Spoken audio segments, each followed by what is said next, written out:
दिख रहा है मानसी? जी सर। सुनिए, इसमें आपका जो है ये आपका ऑप्टिक्स चैप्टर शुरू करें। देखिए ठीक है, ये ऑप्टिक्स का दो पार्ट है जी। एक आपका होता है रे ऑप्टिक्स, एक होता है क्या वेव। ऑप्टिक्स का सिंपल सा मतलब होता है मानसी क्या, स्टडी ऑफ लाइट। तो वो ब्रांच ऑफ फिजिक्स जिसमें हम लोग लाइट के बारे में पढ़ते हैं, क्या बोलेंगे मुकेश उसको, ऑप्टिक्स। ठीक है, देखिए सबसे पहले जानते हैं इसका लाइट का मतलब क्या। ये 10th क्लास में भी हम लोग पढ़े थे सरिता। लाइट का मतलब क्या, light is an electromagnetic wave, ठीक है, जो कि हम लोग को देखने के लिए हेल्प करता है, सेंसेशन ऑफ विजन प्रोवाइड करता है, और इसको हम लोग क्या बोलते हैं मानसी, विजिबल लाइट। ठीक है, और ये जो ऑप्टिक्स है आपका, रे ऑप्टिक्स और वेव ऑप्टिक्स, इसका वेटेज सबसे ज्यादा है आपका फिजिक्स में। ठीक है, इसमें दो पार्ट है, अगर नीचे इसको दिखाएंगे। अगर देखिए इसके बाद 8 नंबर है ना? हाँ 8 और उसका 6, ठीक है 14 नंबर का इसका पानी वेटेज। गिर गया है इसमें। किसमें? यहाँ देखिए, उसमें दिख रहा है, सुनिए यहाँ देखिए। अगला क्या है कि आपका जो विजुअल लाइट होता है मानसी, जो विजुअल लाइट होता है, इस विजुअल लाइट का वेवलेंथ देखिए कितना होगा। तो इसका वेवलेंथ होगा 400 नैनोमीटर से 760 नैनोमीटर। और ये अगर नैनोमीटर में नापिएगा तो, और अगर एंगस्ट्रॉम में नापिएगा ना तो कितना होगा, 4000 एंगस्ट्रॉम से 7600 एंगस्ट्रॉम तक। कोई दिक्कत नहीं मुझे इसमें, ठीक है। अच्छा 1 नैनोमीटर में कितना मीटर सर था, 10 का पावर -9 मीटर, और 1 एंगस्ट्रॉम में कितना मीटर, 10 का पावर -10 मीटर। तो याद रखिएगा, लाइट जो है एक इलेक्ट्रोमैग्नेटिक वेव है जो हम लोग को सेंसेशन ऑफ विजन प्रोवाइड करता है, इसको हम लोग विजुअल लाइट बोलते हैं। ठीक, इसका अगर आप देखिएगा विजुअल लाइट का वेवलेंथ का रेंज अगर मिलीमीटर में देखिएगा, सॉरी नैनोमीटर में देखिएगा, तो नैनोमीटर में कितना होगा 400 से 760, और एंगस्ट्रॉम में कितना होगा 4000 से 7600। कोई कोई जगह पर इसको 8000 भी लिख देता है, याद रहेगा मुकेश। आगे सुनिए, अगला यहाँ पर हम दिखाए हैं कि आपका जो ऑप्टिक्स पढ़ना है कुमुद, ये ऑप्टिक्स का दो ब्रांच है। एक आपका है वो है आपका रे ऑप्टिक्स, और सेकंड को हम लोग क्या बोलते हैं, is called as wave optics. तो इसको हम लोग शुरू कर रहे हैं, किसको, रे ऑप्टिक्स को। कोई दिक्कत नहीं विद्यार्थी, सुनिए देखिए पहले बहुत बेसिक बेसिक इसका आइडिया आपको दे रहे हैं रे ऑप्टिक्स का। सुनिए, सबको जानते हैं सब सारा चीज। पहले है some basic property of light, क्या लाइट। सबसे पहले सबको मालूम है कि जो लाइट चलेगा ना वो हमेशा कैसा चलेगा, स्ट्रेट लाइन पाथ में। मतलब अगर यहाँ पर आप टॉर्च लगाइएगा, उसका जो रोशनी निकलेगा जहां भी जाएगा हमेशा कैसा रास्ता में जाएगा, सीधा रास्ता में। पहला वो लिखे हैं लाइट ट्रेवल्स इन क्या, स्ट्रेट लाइन पाथ। कोई दिक्कत नहीं मानसी। पॉइंट नंबर 2, वो जो स्ट्रेट लाइन पाथ है जिसमें लाइट जाता है उसको हम लोग क्या बोलते हैं, this is called as ray of light. क्या बोलेंगे, रे ऑफ लाइट। वो लिखे हैं the path through which light travels is called क्या मोहित, रे ऑफ लाइट। अगला देखिए, जब ये रे ऑफ लाइट एक झुंड में जाएगा तो उसको हम लोग क्या बोलेंगे, दिस इज कॉल्ड एज क्या, beam of light. Bundle of light rays are called as क्या, बीम ऑफ लाइट। विद्यार्थी कोई दिक्कत नहीं इसमें। अगला सुनिए, अगला क्या है कि अगर आप लाइट का स्पीड को देखिएगा तो इसका स्पीड सबसे ज्यादा किसमें होता है मानसी, वैक्यूम में या फिर एयर मीडियम में बोल सकते हैं। देखिए वही लिखे हैं light can travel through vacuum, light vacuum से जा सकता है, और उसका जो वेलोसिटी होता है मैक्सिमम कहां होता है, वैक्यूम में, जो किसके बराबर होगा 3 × 10⁸ मीटर पर सेकंड। उसका सिंबल आपका सी होता है सरिता।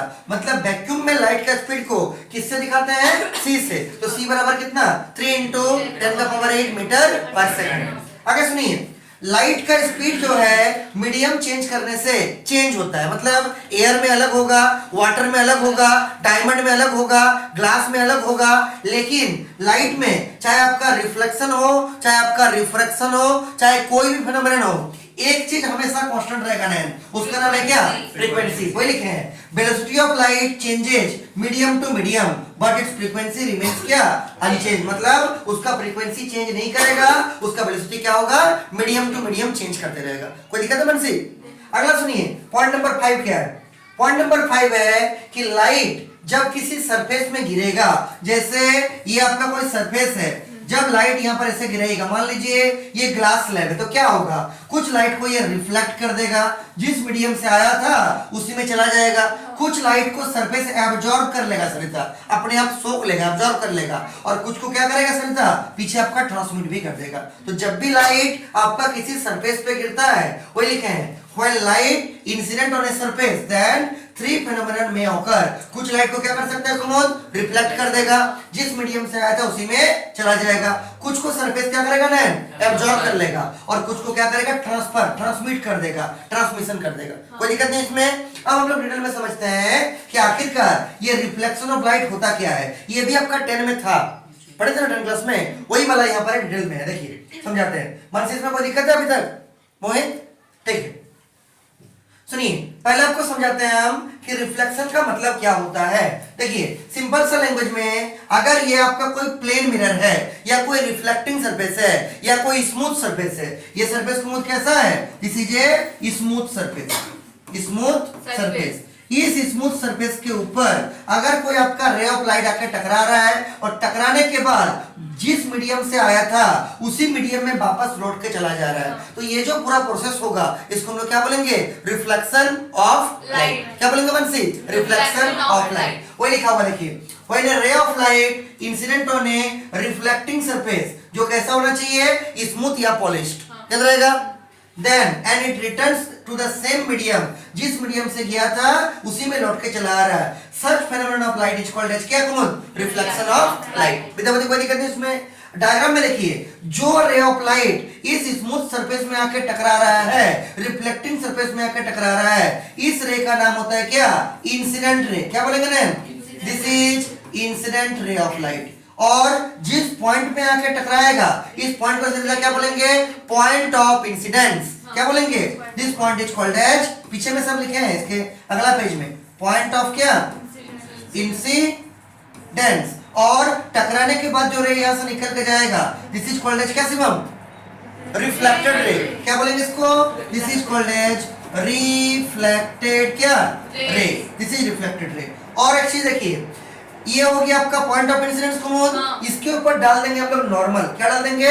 नॉर्मल। तो ये नॉर्मल हो गया। तो नॉर्मल और इंसिडेंट रे के बीच का ये वाला जो एंगल है ना विद्यावती, इसको क्या बोलते हैं? Angle of incidence. क्या बोलेंगे? Angle of incidence. और आपका नॉर्मल और रिफ्लेक्टेड रे के बीच का ये वाला जो एंगल है इसका नाम क्या रहता है? Angle of reflection. याद रहेगा? अगर लाइट मान लीजिए मानसी इस रिफ्लेक्टिंग सरफेस में नहीं टकराता, मान लीजिए कोई सरफेस है ही नहीं, हिसाब का आगे बढ़ जाता, जिसको हम डॉटेड से दिखाए हैं, ये original direction of incident ray है और ये आपका रिफ्लेक्टेड रे है, तो इसके बीच का जो ये एंगल बनेगा Nayan, this angle is called as क्या?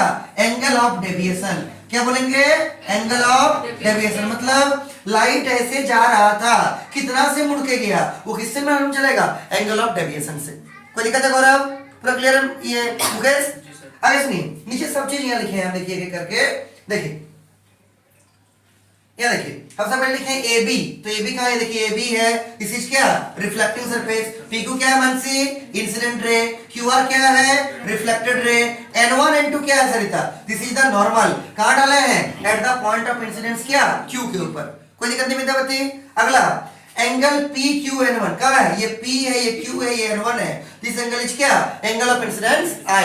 डेफिनेशन क्या होगा? It is the angle between incident ray and normal.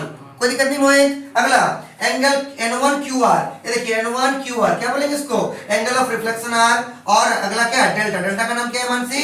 Angle of deviation. मतलब ओरिजिनल डायरेक्शन से ना कितना लाइट तो मुड़ के क्या हो रहा? आगे बढ़ रहा। कोई दिक्कत है ना? ठीक है, अगला सुनिए। अगला क्या है? सब घर में आप लोग लिखिएगा, हम इसको भेज देंगे, ठीक है? लिख लीजिएगा और ये रिकॉर्ड करें यूट्यूब में भी चला जाएगा, ताकि जो बच्चा नहीं आ पाया है उसके लिए भी सुविधा होगा। अगला देखिए सरिता, ये सब टर्म आप लोग 10 में जानते हैं, हम ऐसे ही थोड़ा सा रिवीजन करवा दे रहे हैं क्योंकि इसका आगे हर जगह यूज होगा आप लोग का। मानसी याद रहेगा? देखिए पहला जो नाम है उसका नाम है इंसिडेंट रे। क्या है? जो रे ऑफ लाइट, ये रिफ्लेक्टिंग सरफेस है आपका, तो जो रे ऑफ लाइट इसमें आके टकराएगा रिफ्लेक्टिंग सरफेस में, इसको क्या बोलेंगे? Incident ray. वो लिखे से हम देखिए, द लाइट रे striking a reflecting surface. Striking का मतलब होता है टकराना, इज कॉल्ड एज क्या विद्यावती? Incident ray. टकराने के बाद जो लौट के उसी मीडियम में जाएगा इसका नाम रिफ्लेक्टेड रे। द लाइट रे obtained after reflection from the surface in the same medium in which the incident ray is traveling। Incident ray जिस मीडियम में आ रहा था उसी मीडियम में रिफ्लेक्शन के बाद जो रे जाएगा उसका नाम सरिता क्या? Reflected ray. क्या बोलेंगे? Reflected ray. इंसिडेंट रे जिस पॉइंट पे आके टकराएगा this point is called as क्या? Point of incidence. The point at which the incident ray strikes the reflecting surface is called as क्या? Point of incidence। अगला normal क्या है, वो परपेंडिकुलर लाइन जो कहां पर खींचेंगे, पॉइंट ऑफ इंसिडेंस के ऊपर, क्या बोलेंगे उसको हम लोग, नॉर्मल। क्या बोलेंगे राकेश, नॉर्मल। आगे देखिए, the perpendicular drawn to the surface at the point of incidence is called as, क्या मनसी, नॉर्मल।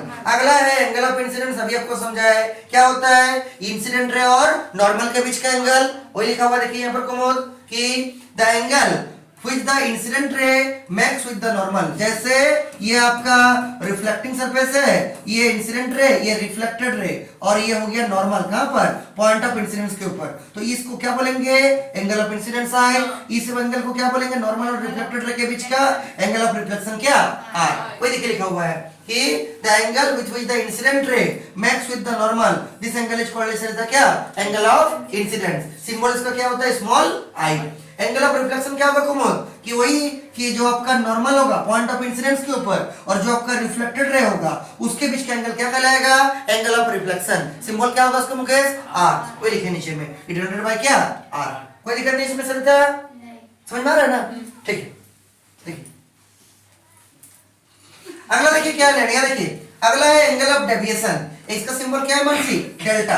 डेल्टा किसका सिंबल है, एंगल ऑफ डेविएशन का, ठीक है। देखिए क्या होगा, अभी पता है आपको कि जो original direction of incident ray आपका है, ये प्लेन मिरर है, ये इंसिडेंट रे ऐसे आ रहा था, ऐसे जाना चाह रहा था, लेकिन मिरर का टकरा गया, ऐसे चला गया, ठीक है।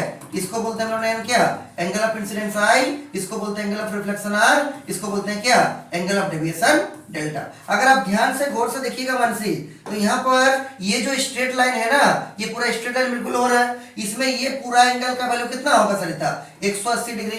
कोई भी लाइन में पूरा एंगल कितना बनता है, 180। इसका मतलब क्या है, 180 बराबर क्या, angle I plus angle R plus angle delta. वही लिखे हैं कि 180 डिग्री बराबर क्या, I plus R plus delta. तो अगर मान लीजिए हम डेल्टा को निकालेंगे तो आई को इधर लाएंगे तो माइनस आई होगा, आर को भी इधर लाएंगे सरिता, क्या होगा, माइनस आर। मतलब दोनों में माइनस कॉमन ले लेंगे तो डेल्टा बराबर क्या निकलेगा, 180 माइनस आई प्लस आर। और एंगल ऑफ डेविएशन का डेफिनेशन क्या होगा कि original direction of incident ray और रिफ्लेक्टेड रे के बीच का जो ये एंगल होता है, this angle is called as क्या, एंगल ऑफ डेविएशन। कोई लिखा हुआ है the angle through which the incident ray deviated, मतलब क्या मनसी, मुड़ता है। डेविएटेड मतलब क्या कुमुद, मुड़ता है, from its original path, original रास्ते से जितना मुड़ रहा है, सच एंगल इज नोन एज क्या, एंगल ऑफ डेविएशन। कोई दिक्कत नहीं है। और निकालने का तरीका, डेल्टा बराबर क्या Moin, 180 minus I plus R. अगला देखिए, दो ठो लॉ ऑफ रिफ्लेक्शन है जो आपका 10 क्लास में भी था कुमुद, ठीक है। क्या है लॉ ऑफ रिफ्लेक्शन, कितना है, दो ठो है। पहला क्या बोलता है कि जितना बड़ा एंगल ऑफ इंसिडेंस होगा उतना ही बड़ा क्या होगा मनसी, एंगल ऑफ रिफ्लेक्शन भी होगा, आई बराबर आर। इसको मोर डिटेल में नहीं बताया, 10 क्लास में आप लोग सब पढ़े हुए हैं, इसको पढ़े हैं, कुछ पढ़ा है आप लोग को। सेकंड लोग क्या बोलते हैं सरिता, कि जो इंसिडेंट रे होगा, जो रिफ्लेक्टेड रे होगा और जो नॉर्मल होगा, तीनों क्या रहेगा, सेम प्लेन सरफेस के ऊपर क्या करेगा, लाई करेगा। कोई दिक्कत है Mohit. First law, angle of incidence बराबर angle of reflection. Second law, incident ray, reflected ray और नॉर्मल तीनों एक ही प्लेन सरफेस के ऊपर क्या करेगा, लाई करेगा। विद्यार्थी कोई दिक्कत नहीं है। अगला देखिए, नॉर्मल इंसिडेंस क्या होता है, सुनिए यहां देखिए, अगर मान लीजिए आपका ये कोई प्लेन सरफेस है, मान लीजिए कोई प्लेन मिरर है, ये कोई रे ऑफ लाइट एकदम वर्टिकली आके इसमें क्या हो रहा है विद्यार्थी, टकरा रहा है, तो जल्दी बोलिए, अगर टकरा रहा के अंदर घुस जाएगा, नहीं। अगर आप मान लीजिए एक आईना को ऐसा लीजिएगा, मान लीजिए मिरर है और टॉर्च को सीधा मारिएगा तो क्या अंदर घुस जाएगा, नहीं। जिधर से गया उधर लौट के क्या होगा, नैन बाहर आ जाएगा। इसका मतलब ये अगर ऐसा किया उसी में लौट के क्या होगा मुकेश, बाहर आ जाएगा। कोई दिक्कत नहीं उसमें। अगर सुनिए, यहाँ पर दो तीन तो नाम जानना है। पहला, एंगल ऑफ इंसिडेंस कितना होगा ना, जीरो। क्यों जीरो होगा, क्योंकि ये खुद इंसिडेंट रे है नयन, और इसके ऊपर अगर नॉर्मल खींचिएगा तो खुद नॉर्मल भी होगा, तो एंगल कितना बड़ा बीच में, 0 डिग्री। अगर एंगल ऑफ रिफ्लेक्शन का बात कीजिएगा तो ये खुद रिफ्लेक्टेड रे है मोइन, और इस नॉर्मल भी खुद है, एंगल कितना बनेगा सरिता बीच में, 0 डिग्री। लेकिन एंगल ऑफ डेविएशन कितना बनेगा, 180। कैसे, अगर मान लीजिए यहाँ देखिएगा तो इंसिडेंट रे ऐसे जाना चाह रहा था, लेकिन उसको इतना से मोड़ के ऐसे भेज दिया, तो आ रहा था ऐसे, फिर इतना से मोड़ के फिर चला गया, तो कितना मुड़न है, 180 डिग्री। मतलब angle of incidence 0 degree, angle of reflection क्या 0 डिग्री, लेकिन एंगल ऑफ डेविएशन कितना 180 डिग्री। कोई दिक्कत नहीं है। ये क्या नाम है, कुमुद, ठीक है। अगला सुनिए, अच्छा यहाँ इसको लिखे भी, ठीक है। देखिए क्या लिखा हुआ है कि डेल्टा बराबर अभी फॉर्मूला क्या पढ़े थे था 180 माइनस आई प्लस आर, तो आई का वैल्यू भी 0, आर का वैल्यू भी कितना भी थे 0, तो क्या आ गया 180। मतलब वही लिखे नीचे में कि when a ray of light incident normally on a reflecting surface then it returns back in the same medium on the same path. मतलब अगर कोई रे ऑफ लाइट आपका किसी रिफ्लेक्टिंग सरफेस में ऐसे नॉर्मली या वर्टिकली आकर टकराएगा तो जिस रास्ता से आया था उसी में क्या होगा, टकराने के बाद वापस चला जाएगा। याद रहेगा एंगल ऑफ डेविएशन कितना बनाएगा 180 डिग्री। याद रहेगा, ठीक है। अगर आप लोग थक गए तो इसके बाद का फिर अगले क्लास में दिखा देंगे, ठीक है। फिर यही रखते हैं इसको।